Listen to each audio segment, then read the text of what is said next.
আমরা যে বিশ্লেষণ করব সেটা আপনাদেরকে জানিয়ে দিচ্ছি এবং আপনারা শুনতে থাকবেন, এবং সুমন বসু রায়ের কাছ থেকেও আমরা বেশ কিছু জেনে নেব। সুমন বাবু, আপনি বলুন, আজকে যে 142টি আসনে ভোট হয়ে গেল, এই ভোট পর্ব বা এখনো শেষ পর্যায়ে হয়তো চলছে বা হয়ে গেল ধরে নিচ্ছি, কিন্তু সেক্ষেত্রে কি হচ্ছে, কি হলো আজকে সারাদিনে, এই মানে কার কি মোটামুটি একটা অ্যাজাম্পশন কি মনে হয় আপনার? দেখেন, আজকে তো আমাদের দ্বিতীয় দফার ভোট হলো, অর্থাৎ একেবারে 294টি আসনের কিন্তু একদম ভাগ্য যে নির্ণয়, সেই নির্ণয়ের জায়গায় চলে এসেছে এবং একেবারে ইভিএম বন্দি হয়ে ইতিমধ্যে কিন্তু বহু জায়গায় স্ট্রং রুমে চলে গিয়েছে এবং বহু জায়গায় যাচ্ছে। আমরা যদি দেখি তাহলে দেখতে পাবো ইতিমধ্যে কিন্তু সমস্ত রাজ্যের বিভিন্ন সংস্থা, তারা কিন্তু বাইরেরও সংস্থা, তারা বিভিন্ন ধরনের সার্ভে ইতিমধ্যে করছে, অর্থাৎ এক্সিট পোলের যে রিপোর্ট সেগুলোও কিন্তু চলে এসেছে। হয়তো আপনার কাছে রিপোর্টগুলি রয়েছে। এই যে রিপোর্টগুলি, এগুলি নিয়ে কিন্তু আগামী 3 দিন চর্চা হবে, এটা স্বাভাবিক। কারণ আমরা জানি আজকে ভোট গ্রহণ শেষ হলেও কিন্তু ভোট গণনা হবে কিন্তু 4 মে। হ্যাঁ, একদম ঠিক।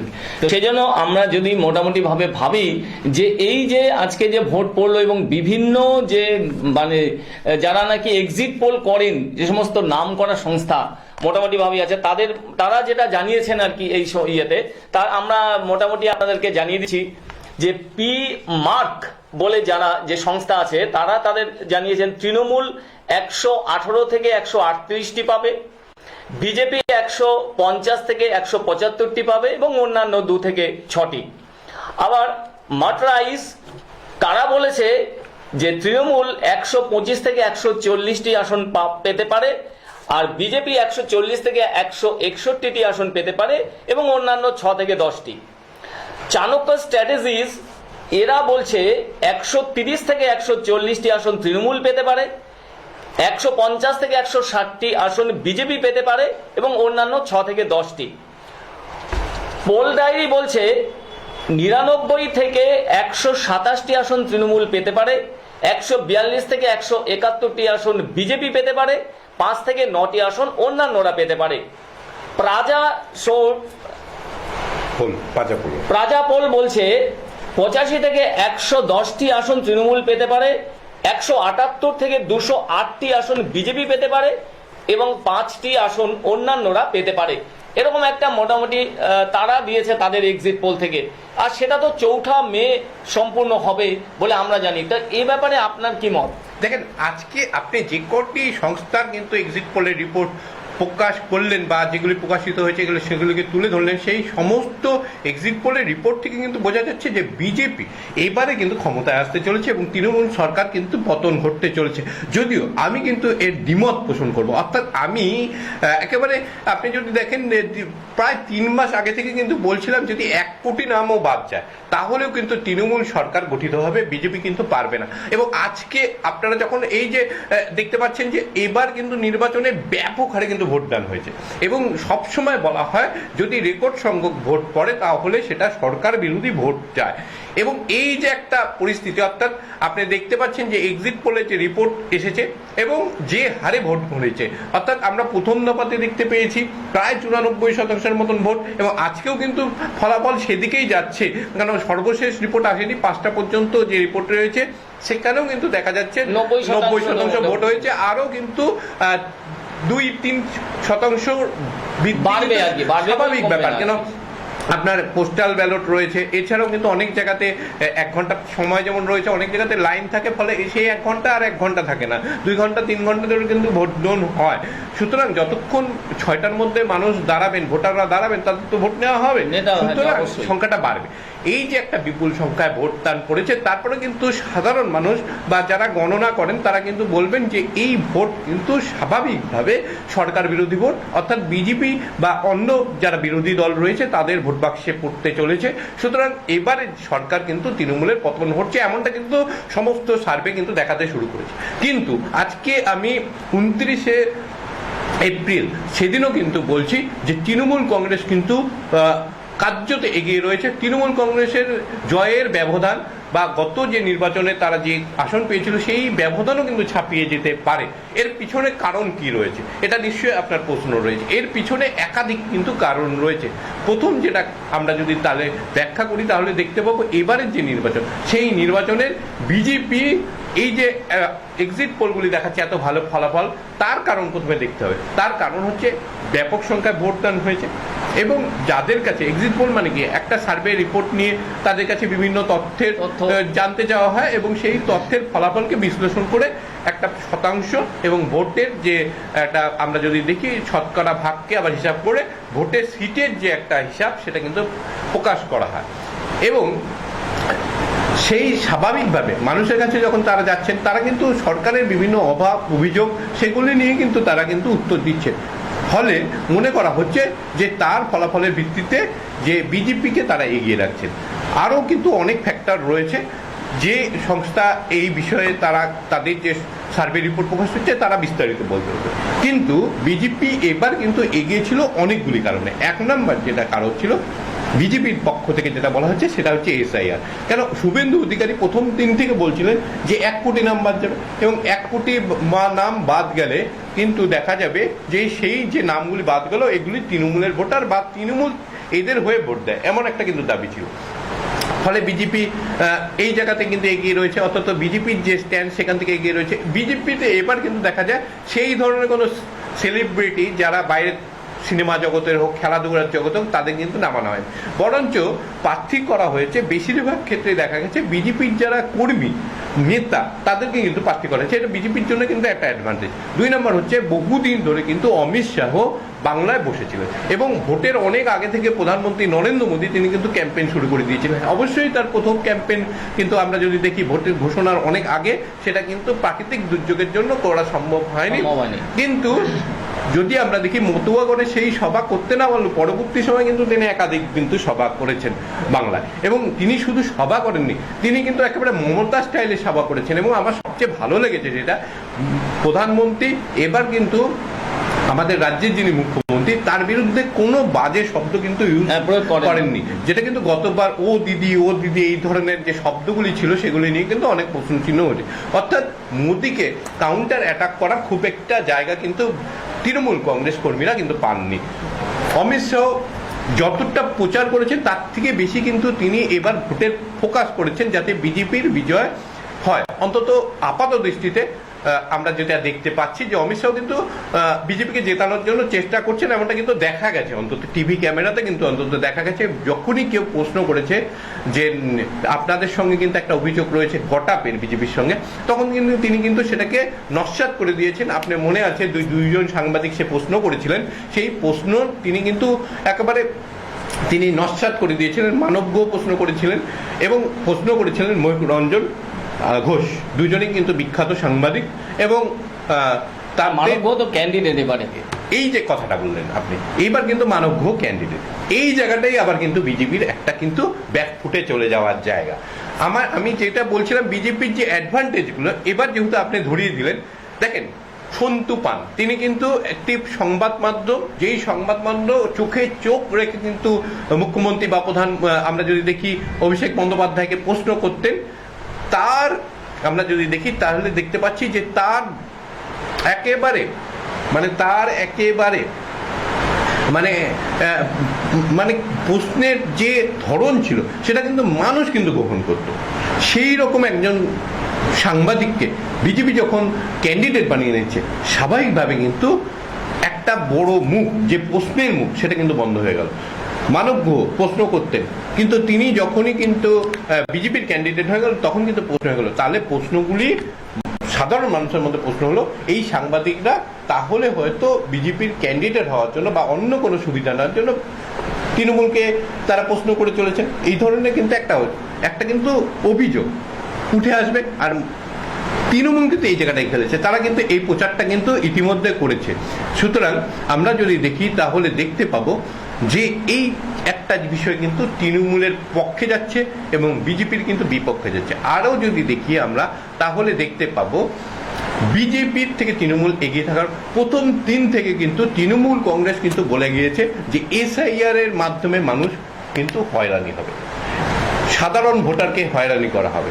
এই যে বক্তব্যগুলি রাখা হয়েছে, এই বক্তব্যগুলি কিন্তু মুখের কথা তাদের ছিল না, যে কারণেই হোক মানুষ কিন্তু হয়রানির শিকার হয়েছে। আপনি যদি দেখেন প্রায় 2.5 লক্ষ মানুষকে কিন্তু প্রথমে একটা সন্দেহের তালিকার মধ্যে রাখা হয়েছিল। 58 লক্ষকে প্রথমেই কিন্তু বাদ দেওয়া হয়েছিল এবং প্রায় 2 লক্ষের কাছাকাছি 2.25 লক্ষ মানুষকে কিন্তু আমরা যদি দেখি তাহলে তাদেরকে ডাকা হয়েছিল, তলব করা হয়েছিল তাদের নথি দেখার জন্য, তারা যে নাগরিক সেটা, বা তারা যে নাগরিক বলাটা ভুল, তারা যে ভোটার সেটাকে প্রমাণ করবার জন্য। এবং তার মধ্যে কিন্তু 91 লক্ষ লোক বা সে ভোটার হোক বা যেই হোক তারা কিন্তু প্রমাণ করতে পারেননি। তার মধ্যে মৃত ভোটারও অবশ্যই রয়েছে, কিছু শিফটিং ভোটার রয়েছে এবং অনেকে কিন্তু যারা উপস্থিত হয়েছেন সেই হিয়ারিংয়ে তারপরেও কিন্তু তাদের নাম বাদ গেছে এবং সেই সংখ্যাটাও যথেষ্ট উল্লেখযোগ্য। এবং যারা মনে করুন নামটা তাদের পরবর্তীতে চূড়ান্ত তালিকায় রয়ে গিয়েছে তাদের ক্ষেত্রেও কিন্তু যদি আপনি তাদেরকে প্রশ্ন করেন তাহলে কিন্তু বলতে হবে হ্যাঁ আমাদেরকে ডাকা হয়েছিল, সকালবেলায় ডাকা হয়েছে, আমরা গিয়ে বসেছিলাম, আমাদেরকে 3-4 ঘন্টা বসিয়ে রাখা হয়েছিল। এই যে অভিযোগগুলি, এবং সবচেয়ে বড় কথা আরো গুরুত্বপূর্ণ যে অভিযোগগুলি আসে সেগুলি হচ্ছে তাদের বক্তব্য থেকে শোনা যায় যে শুধু বসিয়ে রাখা না, সেখানে যারা আধিকারিক ছিলেন তারাও বলছেন আমরা তো দিশেহারা, আমরা যদি চাষির কাজ করতাম তাও মনে হয় এর থেকে অনেক ভালো জায়গায় থাকতাম।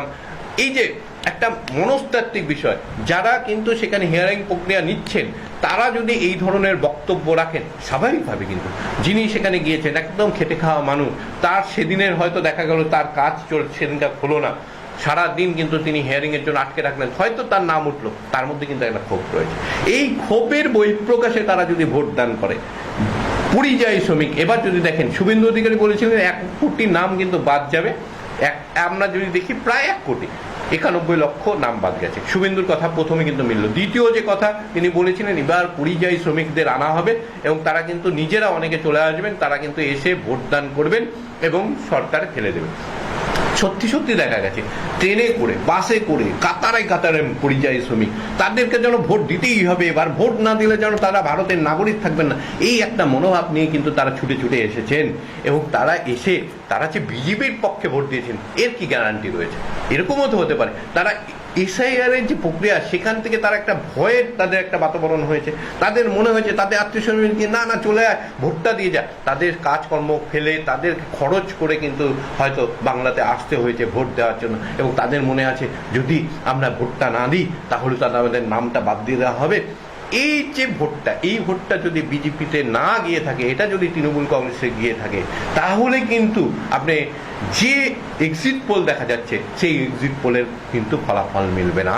সুতরাং আমি প্রথম দিন থেকে বলছিলাম যে 2021-এ আমি যেমন বলেছিলাম যে গণনা একটা কারচুপির অভিযোগ রয়েছে, আমার কাছেও কিন্তু বিভিন্ন ধরনের তথ্য ছিল, সেগুলিকে আমরা কিন্তু তুলে ধরেছিলাম। 2022 সালে পঞ্চায়েত ভোটে কিন্তু আমি বলেছিলাম 3টা থেকে 5টা কাউন্টিংয়ে কিন্তু একটা, আমরা যদি দেখি যে পোলিং এর সময় কিন্তু একটা ছাপ্পা ভোটের অভিযোগ ছিল এবং বিভিন্ন সংবাদপত্রে কিন্তু প্রথম পাতাতে একেবারে ছবি সহ প্রকাশিত হয়েছিল।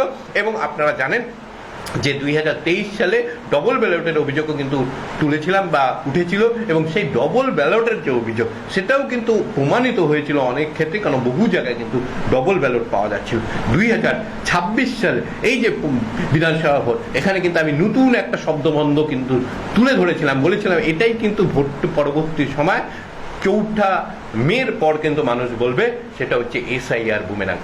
ভোটের ফলাফল যদি এক্সিট পোল যা বলছে সেটা যদি না মেলে তাহলে কিন্তু আমার কথা অক্ষর অক্ষরে মিলে যাবে এবং মানুষ কিন্তু তখন বলবে যে এসআইআর কিন্তু বুমেরাং হয়েছে বিজেপির জন্য।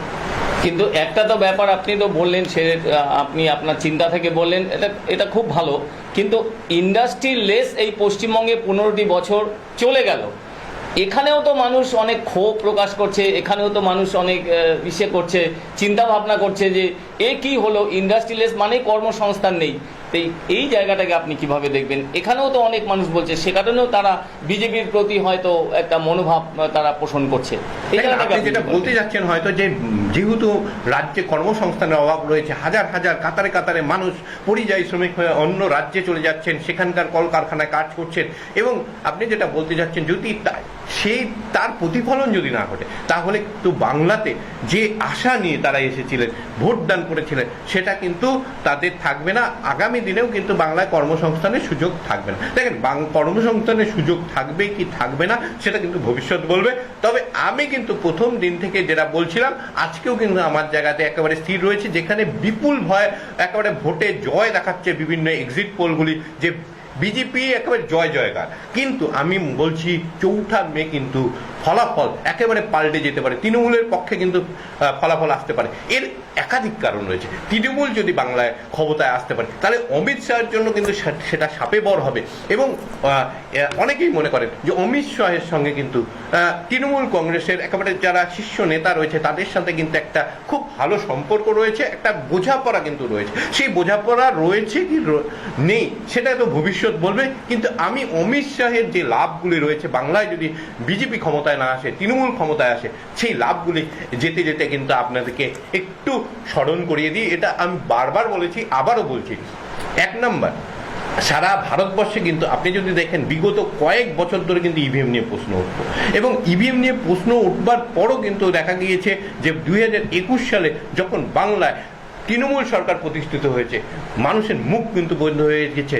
এবং কংগ্রেস, সিপিএম, সমাজবাদী পার্টি, যত দল রয়েছে সমস্ত দল কিন্তু আর ইভিএম নিয়ে কিন্তু প্রশ্ন তুলতে পারেনি।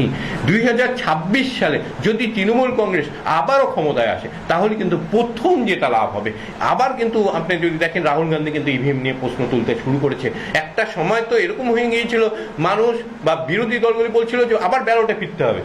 কিন্তু আপনি যদি চিন্তা করে দেখেন, আজকে যদি পশ্চিমবঙ্গে তৃণমূল কংগ্রেস 4র্থবারের জন্য ক্ষমতায় আসে তাহলে কিন্তু যে প্রশ্ন ইভিএম নিয়েছিল সেই প্রশ্ন কিন্তু আর থাকবে না।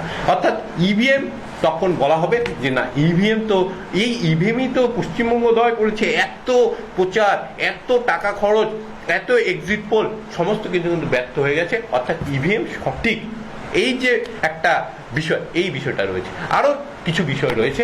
এটা গেল প্রথম বিষয়, এটা সবচেয়ে বড় বিষয়, কারণ 29-এ ভোট রয়েছে আপনি জানেন লোকসভাতে। এবং আমরা 24 সালে যে লোকসভায় নির্বাচন দেখেছি সেখানে কিন্তু বিজেপি একক সংখ্যাগরিষ্ঠতা পায়নি, তাদের কিন্তু অন্য দলের সঙ্গে হাত মিলে কিন্তু সরকার চালাতে হচ্ছে। সুতরাং 29-এ কিন্তু বিজেপির একাধিক লক্ষ্য রয়েছে। 1 নম্বর কিন্তু আপনি যদি দেখেন তাহলে দেখতে পাবেন লোকসভায় আসন সংখ্যা বৃদ্ধির কিন্তু একটা তাদের প্রস্তাব ছিল। সেই যে প্রস্তাব কিন্তু মূলত তৃণমূল এবং বিরোধীরা মিলে কিন্তু আটকে দিয়েছে। সুতরাং তৃণমূল কংগ্রেস যদি যেতে পরবর্তী সময় যদি তারা কোনোভাবে তৃণমূলের ওয়াকআউটের মাধ্যমেও বা কোনোভাবে যদি 2/3 লোকসভাতে সংখ্যাগরিষ্ঠতা নিয়ে নিতে পারে তাহলে কিন্তু তারা সেই বিল পাস করাতে পারবে যেখানে 850টি আসন কিন্তু হয়ে যাবে। এবং তারা, আপনারা জানেন যে কেন্দ্রশাসিত অঞ্চলেরও কিছু বিল ছিল, সেই বিলগুলোও কিন্তু হয়নি।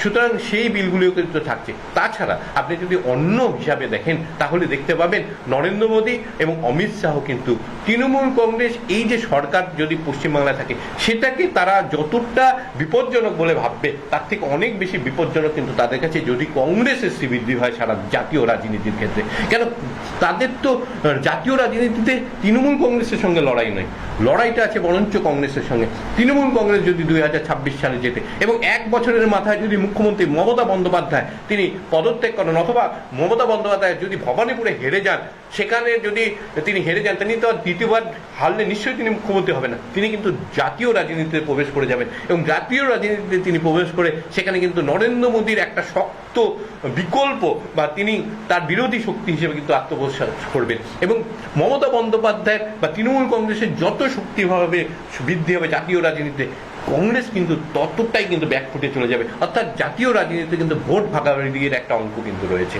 সুতরাং অমিত শাহের কাছে আমার ব্যক্তিগতভাবে মনে হচ্ছে বিজেপির জয় যতটা না কাঙ্ক্ষিত বাংলায়, তার থেকে অনেক বেশি তিনি লাভবান হবে কিন্তু তৃণমূল কংগ্রেস যদি 2026 সালে 4র্থবারের জন্য সরকার ঘটে। আর সেটাই কিন্তু 4 মে হবে। 4 মে নিশ্চয়ই আমরা আলোচনায় থাকবো। এবং যত এক্সিট পোল রয়েছে সমস্ত এক্সিট পোলকে কিন্তু আমি সম্মানের রেখে বলছি, এক্সিট পোল তো সংখ্যার নিরিখে হয়, মানুষের কাছে মতামতের ভিত্তিতে হয়। এক্সিট পোল বেশিরভাগ সময় কিন্তু মিলে যায়, কিন্তু 2022 সালে কিন্তু এক্সিট পোল, 2026 সালে এই নির্বাচনে কিন্তু এক্সিট পোল মিলবার সম্ভাবনা অত্যন্ত ক্ষীণ বলে আমার মনে হচ্ছে। তাহলে বুঝতেই পারলেন সুমন বাবু তার দিক থেকে বিশ্লেষণগুলো করলেন এবং মানে মোটের উপর আমরা যেটা দেখলাম যে উনি তৃণমূলের পক্ষেই, অর্থাৎ বর্তমান যে রাজ্য সরকার আছে তাদের পক্ষেই কিন্তু মত প্রকাশ করলেন, একরকম আমরা ধরে নিতেই পারি। সেটা যাই হোক, আগামী 4 তারিখের সমস্ত হিসেবটা পরিষ্কার হয়ে যাবে এবং ততক্ষণ আমরাও এবং আপনারাও অপেক্ষা করবেন, আমরাও করব। তবে আজকের মতো এ পর্যন্ত এখানেই। নমস্কার, ভালো থাকবেন।